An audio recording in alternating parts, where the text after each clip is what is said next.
आज सौरभ हमेशा के लिए चला गया। लोग कहते हैं उसके दिल के दौरे से मृत्यु हुई है, पर मैं कहती हूँ कि उसे इस दुनिया ने मौत के आगोश में ढकेला है, उसे जान देने के लिए विवश किया है। हाँ, जान देना। आप लोग समझ रहे होंगे कि सौरभ की मृत्यु के बाद मैं पागल हो गई हूँ। हाँ, मैं पागल हो गई हूँ। आज मुझे लग रहा है इस दुनिया में जो सही है, ईमानदार है, मेहनती है, वो शायद पागल ही है। ये संसार उसके रहने लायक नहीं है। आज भी ऐसे लोग इस दुनिया में मौजूद हैं जो अपने उसूलों पर चलते हुए शायद वे भी सौरभ की तरह ही सिसकते सिसकते मौत को गले लगा ले। इसे संसार को क्या फ़र्क पड़ने वाला है? वह तो यूं ही चलती जाएगी, सिसकने के लिए रह जाएंगे उस बस किस्मत के घर वाले। सुरभि का प्रलाप सुनकर माधुरी चौंकी थी। सुरभि उसकी प्रिय सहेली थी। उसके जीवन का हर राज उसका अपना था। यहाँ तक कि उसके घर अगर एक गमला भी टूटता तो उसकी खबर भी उसे लग ही जाती। उनमें इतनी अतरंगता थी। लेकिन क्या सौरभ की हालत के लिए वह स्वयं जिम्मेदार नहीं थी? वह सौरभ की जीवन साथी थी। उसके हर सुख दुख में शामिल होने का हक ही नहीं, उसका कर्तव्य था। पर क्या वह उसका साथ दे पाई? शायद नहीं। अगर ऐसा होता तो इतनी कम उम्र में सौरभ का यह हश्र न होता। सौरभ एक साधारण किसान परिवार से था। पढ़ने में तेज, धुन का पक्का, मन में एक बार जो ठान लेता उसे करके ही रहता था। अच्छा खाता पीता परिवार था। अभाव था तो सिर्फ शिक्षा का। उसके पिताजी मनोहर जी ने उसकी योग्यता को पहचाना। गांव में प्रारंभिक शिक्षा प्राप्त करने के बाद उन्होंने अपने घर वालों के विरोध के बावजूद बेटे सौरभ को उच्च शिक्षा के लिए लखनऊ शहर भेजा। तो शहर की चकाचौंध से कुछ पलों के लिए सौरभ भ्रमित हो गया था। यहाँ तक कि तामझाम, गिटर पिटर, अंग्रेजी बोलते लड़के लड़कियों के बीच उसे लगा था कि वह सामंजस्य नहीं बिठा पाएगा। पर धीरे धीरे अपने आत्मविश्वास के कारण अपनी कमियों पर सौरभ विजय प्राप्त करता गया और अव्वल आने लगा। जहाँ पहले उसके टीचर्स और दोस्त उसके देहातीपन को लेकर मजाक बनाते रहते थे, अब उसकी योग्यता देखकर अचंभित होने लगे। हायर सेकेंडरी में जब वह पूरे राज्य में प्रथम आया तो अखबार में नाम देखकर घर वालों की छाती गर्व से फूल उठी। उसी साल उसका इंजीनियरिंग कॉलेज दिल्ली में चयन हो गया। पिता मनोहर लाल ने अपनी सारी जमा पूंजी लगाकर उसका एडमिशन करवा दिया। बस यही बात उसके बड़े भाइयों को खली। कुछ सालों से फसल भी अच्छी नहीं हो रही थी। भाइयों को लग रहा था मेहनत वे करते हैं पर उनकी कमाई पर मजा वह लूट रहा है। कहते हैं ना कि ईर्ष्या से बड़ा जानवर कोई नहीं होता। वह कभी कभी इंसान को पूरा निगल जाता है। उसके बड़े भाइयों का यही हाल था और उनके वहशीपन का शिकार उसके माता पिता बन रहे थे। छुट्टियों में जब सौरभ घर गया तो उसकी पारखी नज़रों से घर में फैला कलेश तथा माँ और पिताजी के चेहरे पर छाई दयनीयता छिप न सकी। माँ ने अपने कुछ गहने छिपाकर उसे देने चाहे तो उसने लेने से मना कर दिया। एक दृढ़ निश्चय के साथ सौरभ दिल्ली लौट गया था। कुछ ट्यूशन कर ली, साथ ही इंजीनियरिंग के प्रथम वर्ष में प्रथम आने के कारण उसे स्कॉलरशिप भी मिलने लगी। अब उसका अपना खर्चा निकलने लगा। इंजीनियरिंग करते ही उसे सरकारी नौकरी मिल गई। नौकरी मिलते ही वह अपने माता पिता को साथ ले आया। भाइयों ने भी चैन की सांस ली। पर समाप्त होते रिश्ते को देखकर सौरभ का दिल रोने लगा था। सरकारी नौकरी मिली तो विवाह के लिए रिश्ते भी आने शुरू हो गए। वैसे सौरभ अभी कुछ दिन शादी नहीं करना चाहता था, पर माँ की आंखों में सूनापन देखकर उसने बेमन से ही शादी की इजाज़त दे दी। माता पिता के साथ रहने की बात जानकर कुछ लोगों ने आगे बढ़कर अपने कदम पीछे खींच लिए थे। रिश्तों में आती संवेदनहीनता को देखकर उसका मन बहुत आहत हुआ था। माता पिता को इस बात का एहसास हुआ तो वे खुद को दोषी समझने लगे। तब सौरभ ने उनको दिलासा देते हुए कहा था, आप स्वयं को दोषी क्यों समझ रहे हैं? ये तो अच्छा है कि समय रहते उनकी असलियत खुल गई। जो रिश्तों का सम्मान करना नहीं जानते वे भला अन्य रिश्ते कैसे निभा पाएंगे। रिश्ते में स्वार्थ नहीं, समर्पण होना चाहिए। आखिर एक ऐसा परिवार मिल ही गया। माता पिता के साथ में रहने की बात सुनकर लड़की का भाई अमित बोला, हमने माता पिता का सुख नहीं भोगा है। मुझे आशा है कि आपके सानिध्य में मेरी बहन को वह सुख नसीब होगा। अमित और सुरभि के माता पिता बचपन में ही गुजर गए थे। उनके मामा मामी ने उन्हें पाला था, पर धीरे धीरे रिश्तों में आती कटुता उन्हें अलग रहने को मजबूर कर दी। अमित ने जैसे तैसे एक नौकरी तलाशी तथा सुरभि को लेकर अलग हो गया। नौकरी करते करते ही उसने अपनी पढ़ाई जारी रखी, सुरभि को भी पढ़ाया और आज वह स्वयं एक अच्छी जगह नौकरी कर रहा था। सुरभि सौरभ को अच्छी लगी। अच्छे सांस्कारिक लोग पाकर विवाह के लिए वह तैयार हो गया। सुरभि ने घर अच्छी तरह से संभाल लिया था। माता पिता भी बेहद खुश थे। घर में सुकून पाकर ऑफिस के कामों में भी मन रमने लगा। अभी तक तो उसे काम सिखाया जा रहा था, पर अब स्वतंत्र डिपार्टमेंट उसको दे दिया गया। सौरभ ने जब अपने डिपार्टमेंट की फाइलों को पढ़ा और स्टोर में जाकर सामान का मुआयना किया, तो सामान की खरीदारी में हेरा फेरी को देखकर वह सिहर उठा। पेपर पर दिखाया कुछ जाता, खरीदा कुछ और जाता। कभी कभी ज़रूरत ना होने पर भी सामान खरीद लिया जाता। सरप्लस स्टॉक इतना था कि उसको कहाँ खपाया जाए, वह समझ नहीं पा रहा था। अपने सीनियर से इस बात का जिक्र किया तो उन्होंने कहा, अभी नए नए आए हो इसलिए परेशान हो, धीरे धीरे इसी ढर्रे पर ढलते जाओगे। जहाँ तक सरप्लस सामान की बात है उसे पड़ा रहने दो, कुछ नहीं होगा। एक दिन सौरभ अपने घर पर आराम कर रहा था कि एक सप्लायर आया और उसे एक पैकेट देने लगा। उसने पूछा, ये क्या है? खुद देख लीजिए सर। पैकेट खोला तो उसके अंदर रखी रकम देखकर सौरभ का खून जम गया। तुम्हारी हिम्मत कैसे हुई ये रिश्वत मुझे पकड़ाने की? सर आप नए हैं इसलिए जानते नहीं हैं, ये आपका हिस्सा है, पर मैं इसे नहीं ले सकता। ये आपकी मर्जी है सर, पर ऐसा करके आप बहुत बड़ी भूल कर देंगे। आखिर घर आई लक्ष्मी को ऐसे कोई नहीं लौटाता है। जब तुम यहाँ से जाओ, अब तुम यहाँ से जाओ, वरना मैं पुलिस को बुलवाकर तुम्हें रिश्वत देने के आरोप में गिरफ्तार करवा दूंगा। ऐसी गलती मत कीजिएगा सर, ये आरोप तो मैं आप पर भी लगा सकता हूँ। बेशर्मी से हंसते हुए वह बोला। अगले दिन सौरभ ने अपने सहयोगी से बात की तो वह बोला, इसमें तुम या मैं कुछ नहीं कर सकते। यह तो वर्षों से चला आ रहा है।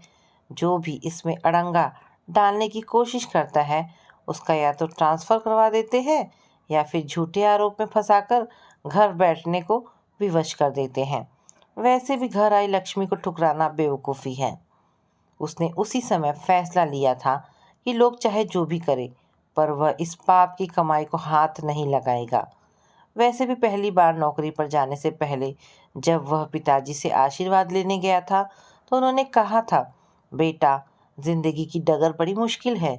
जो कठिनाइयों को पार करके आगे बढ़ता जाता है निश्चय ही सफल होता है। आकांक्षाओं की पूर्ति के लिए कोई ऐसा काम मत करना जिसके लिए तुम्हें शर्मिंदा होना पड़े। जितनी चादर ही है उतनी ही पैर फैलाना। वह उनकी बातों को दिल में उतार कर जीवन की नई राह पर नई उम्मीदों के साथ चल पड़ा था। अपनी पत्नी सुरभि को अपना फैसला सुनाया तो उसने भी उसकी बात का समर्थन कर दिया। तब उसे लगा था कि जीवन साथी का सहयोग जीवन की मुश्किल से मुश्किल राहों पर चलने की प्रेरणा देता है। काम को सौरभ ने बोझ समझ नहीं बल्कि अपनी जिम्मेदारी समझकर अपनाया था। इसलिए काम को संपूर्ण करने के लिए वह ऐसे जुट जाता था कि ना दिन देखता था ना ही रात। इसके लिए उसे अपने परिवार से भी भरपूर सहयोग मिला। सब कुछ ठीक ठाक चल रहा था। ऊंचा ओहदा, सम्मान, सुंदर पत्नी अथर्व और अदिति जैसे प्यारे 2 बच्चे, बूढ़े माँ बाप का आशीर्वाद, अपने काम के साथ माता पिता की जिम्मेदारी भी वह सहर्ष निभा रहा था। आखिर उन्होंने ही तो उसे इस मुकाम पर पहुंचने में सहायता की थी। सुरभि और माधुरी साथ साथ पड़ी थी। यही कारण था कि शादी हो जाने के बाद भी हमेशा वे एक दूसरे के संपर्क में रहीं। यहाँ तक कि साल में एक बार दोनों परिवार मिलकर एक साथ कहीं घूमने चले जाते। माधुरी के पति महेंद्र को भी सौरभ का साथ अच्छा लगता। जी भरकर बातें होती, लगता समय यहीं ठहर जाए, पर समय कभी किसी के लिए रुका है। जैसे जैसे खर्च बढ़ने लगे, सुरभि अपने वादे से मुकरने लगी। महीने का अंत होता नहीं था कि हाथ खाली होने लगता था। इस पर बूढ़े सास ससुर के साथ 2 बच्चों का खर्चा अलग से बढ़ गया था।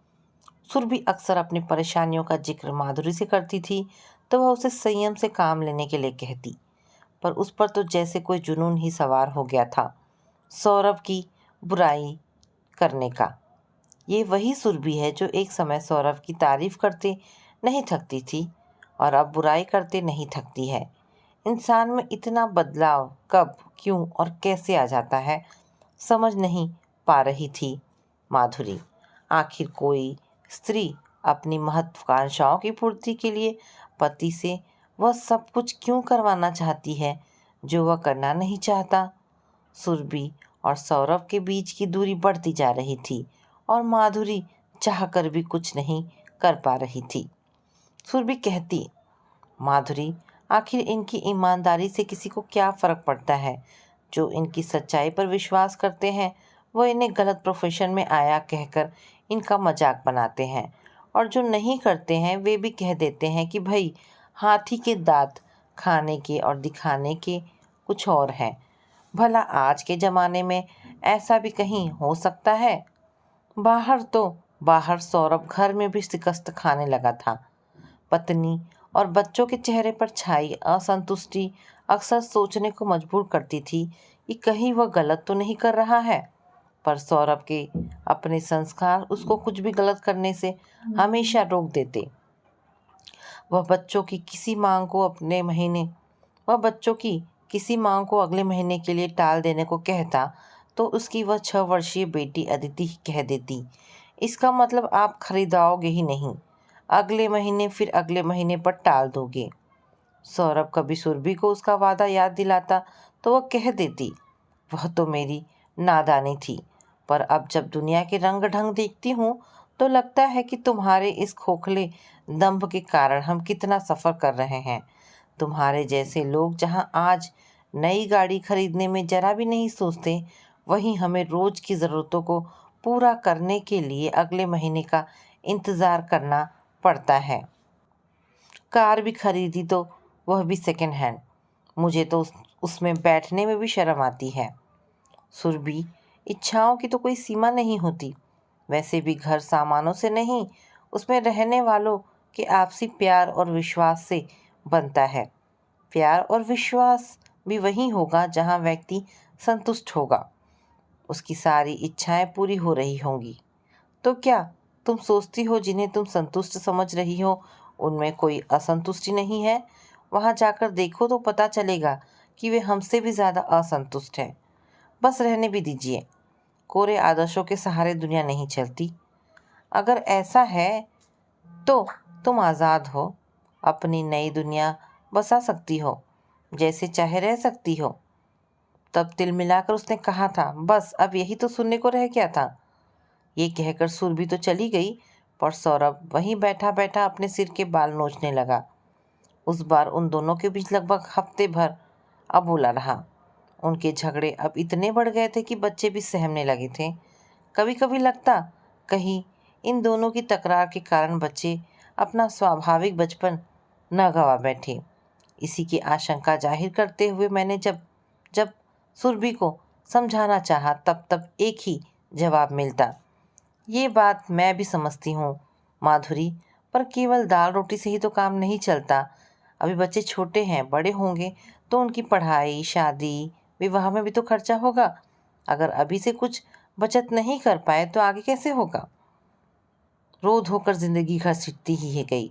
पहला झटका सौरभ को तब लगा जब उसके पिता मनोहर जी को दिल का दौरा आया। डॉक्टर ने सौरभ से पिता की बाईपास सर्जरी करवाने की सलाह दी। उस समय सौरभ के पास इतने पैसे नहीं थे कि वह खुद के खर्चे पर उनका इलाज करवा पाता। उसके पिताजी उस पर ही आश्रित थे। अतः कानून के अनुसार उनकी बीमारी का खर्चा सौरभ को कंपनी से मिलना था। उसने एडवांस के लिए आवेदन कर दिया, पर कागजी खानापूर्ति में ही लगभग 1.5 महीने निकल गए। सौरभ पिताजी को लेकर सिटी अस्पताल गया। ऑपरेशन के पहले ही टेस्ट चल रहे थे कि उन्हें दूसरा अटैक आया और उन्हें बचाया नहीं जा सका। डॉक्टरों ने सिर्फ इतना ही कहा कि इन्हें लाने में देर हो गई। माँ पिताजी से बिछड़ने का दुख सह नहीं पाई और कुछ ही महीनों के अंतर पर उनकी भी मृत्यु हो गई। सौरभ टूट गया था। उसे इस बात का ज़्यादा दर्द था कि पैसों के अभाव में वह अपने पिता का सही इलाज नहीं करा पाया। जब जब इस बात से उसका मन भर जाता, पिताजी की सीख उसके इरादों को और मजबूत कर देती। अंग्रेजी की एक कहावत है, ग्रीन एंड बियर, यानी सहो और मुस्कुराओ। यही उसके जीने का संबल बन गई थी। माँ पिताजी को तो वह खो चुका था। अथर्व तो अभी छोटा था, पर अब बड़ी होती अपनी बेटी अदिति की ठीक से परवरिश न कर पाने का दोष भी उस पर लगने लगा था। डोनेशन की मोटी मांग के लिए रकम वह न जुटा पाने के कारण उस स्कूल में बेटी अदिति का एडमिशन नहीं करा पाया जिसमें कि सुरभि चाहती थी। जिस रास्ते पर सौरभ चल रहा था, उस पर चलने के लिए उसे बहुत बड़ी कीमत चुकानी पड़ रही थी। दुख तो इस बात का था कि उसके अपने ही उसे नहीं समझ पा रहे थे। तनाव के साथ रिश्तों में आती दूरी ने उसे तोड़कर रख दिया। मन ही मन आदर्श और व्यवहारिकता में इतना संघर्ष होने लगा कि वह हाई ब्लड प्रेशर का मरीज बन गया। अपने ही अंतःकवच में सौरभ ने खुद को कैद कर लिया, पर सुरभि ने उसकी ना कोई परवाह की और ना ही पति को समझना चाहा। उसे तो बस अपनी इच्छाओं के आसमान को सजाने के लिए धन चाहिए था। वह रोकता टोकता तो सुरभि सीधे कह देती, अगर तुम अपने तनख्वाह से नहीं कर पाते हो तो लोन ले लो। जिस समाज में रहते हैं उस समाज के अनुसार तो रहना ही होगा। आखिर हमारा भी कोई स्टेटस है या नहीं? तुम्हारे जूनियर भी तुमसे अच्छी तरह रहते हैं, पर तुम तो स्वयं को बदलना ही नहीं चाहते। ये वही सुरभि थी जिसने मधु यामिनी की रात साथ साथ जीने मरने की कस्में खाई थी। सुख दुख में साथ निभाने का वादा किया था, पर जमाने की निष्ठुर आंधी ने उन्हें इतना दूर कर दिया था कि जब मिलते तो लगता अपरिचित ही है। बस एहसास भर ही रह गया था। बच्चे भी हमेशा माँ का ही पक्ष लेते, मानो वह अपने ही घर में परित्यक्त सा हो गया था। अपनी लड़ाई सौरभ वो स्वयं लड़ रहा था। प्रमोशन के लिए इंटरव्यू कॉल आया। इंटरव्यू भी अच्छा रहा। पैनल में उसका नाम है, ये पता चलते ही कुछ लोगों ने बधाई देनी भी शुरू कर दी, पर जब प्रमोशन लिस्ट निकली तो उसमें उसका नाम नहीं था। देखकर वह तो क्या, पहले से बधाई देने वाले भी चौंक गए जब पता चला कि उसका नाम विजिलेंस से क्लियर नहीं हुआ है। उस पर एक सप्लायर कंपनी को फेवर करने का आरोप लगा है। इसके लिए चार्जशीट दायर कर दी गई। वैसे तो सौरभ फाइल पूरी तरह पढ़कर किया करता था, पर यहाँ ना जाने कैसी भूल हो गई। रेट और क्वालिटी आदि की स्क्रूटनी वह अपने जूनियर से करवाता था। उनके द्वारा पेश फाइल पर जब वह साइन करता तो तभी ऑर्डर प्लेस होता था। उस फाइल में कम रेट की उपेक्षा कर अधिक रेट वाले को सामान की गुणवत्ता के आधार पर सही ठहराते हुए ऑर्डर प्लेस करने की सिफारिश की गई थी। साइन करते हुए सौरभ ये भूल गया था कि किसी प्राइवेट कंपनी में नहीं, एक सरकारी कंपनी में काम करता है, जहां सामान की क्वालिटी पर नहीं, सामान के रेट पर ज़्यादा ध्यान दिया जाता है। नियम तो नियम है। इसी बात को आधार बनाकर कम रेट वाले कॉन्ट्रैक्टर ने सौरभ को दोषी ठहराते हुए एक शिकायती पत्र विजिलेंस को भेज दिया था। नियमों के अनुसार तो गलती उनसे हुई थी, क्योंकि उन्होंने नियमों की अनदेखी की थी, पर उसमें उनका अपना कोई स्वार्थ नहीं था। वह तो सिर्फ बनने वाले सामान की क्वालिटी में सुधार लाना चाहता था। ऑफिस में कानाफूसी शुरू हो गई। बड़े ईमानदार बनते थे, आखिर दूध का दूध और पानी का पानी हो ही गया ना। अरे भाई, ऐसे ही लोगों के कारण हमारा डिपार्टमेंट बदनाम है। करता कोई है और भरता कोई है। सुरभि के कानों तक जब यह बात पहुंची तो वह तिल मिलाकर बोली, तुम तो कहते थे कि मैं किसी का फेवर नहीं करता, जो ठीक होता है वही करता हूँ। फिर ये गलती कैसे हो गई? कहीं ऐसा तो नहीं कि तुम मुझसे छिपाकर पैसा कहीं और रख रहे हो? उसके बाद उससे कुछ सुना नहीं गया। उसी रात उसे जो हार्ट अटैक आया, हफ्ते भर जीवन मृत्यु से जूझने के बाद आखिर उसने दम तोड़ ही दिया। खबर सुनकर माधुरी और महेंद्र सौरभ के साथ बिताए खुशनुमा पलों को आंखों में सजोए आ गए। हमेशा शिकायतों का पुलंदा पकड़े सुरभि को इस तरह रोते देखकर आंखें नम हो आई थी, पर बार बार मन में यही आ रहा था कि सब कुछ लुटा के होश में आए तो क्या किया। माँ को रोते देखकर मासूम बच्चे अलग एक कोने में सहमे से दुबके खड़े थे।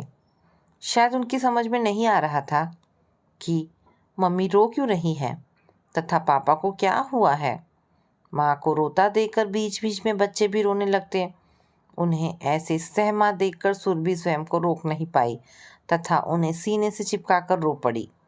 उसे रोता देखकर नन्हा अथर्व बोला, आंटी मम्मी भी रो रही है और आप भी, लेकिन क्यों? पापा को हुआ क्या है? वह चुपचाप क्यों लेटे हैं? बोलते क्यों नहीं हैं? उसकी मासूमियत भरे प्रश्नों का मैं क्या उत्तर देती, पर इतना जरूर सोचने को मजबूर हो गई थी कि बच्चों से उनकी मासूमियत छीनने का जिम्मेदार कौन है। तो दोस्तों, ये छोटी सी कहानी यहाँ पर समाप्त होती है। आशा करती हूँ कहानी पसंद आई होगी। अगर कहानी पसंद आई है तो प्लीज़ इसे लाइक एंड शेयर करें। दोस्तों, ऐसी ढेरों पारिवारिक और शिक्षाप्रद कहानी सुनने के लिए मेरे चैनल को प्लीज़ सब्सक्राइब करें। धन्यवाद दोस्तों।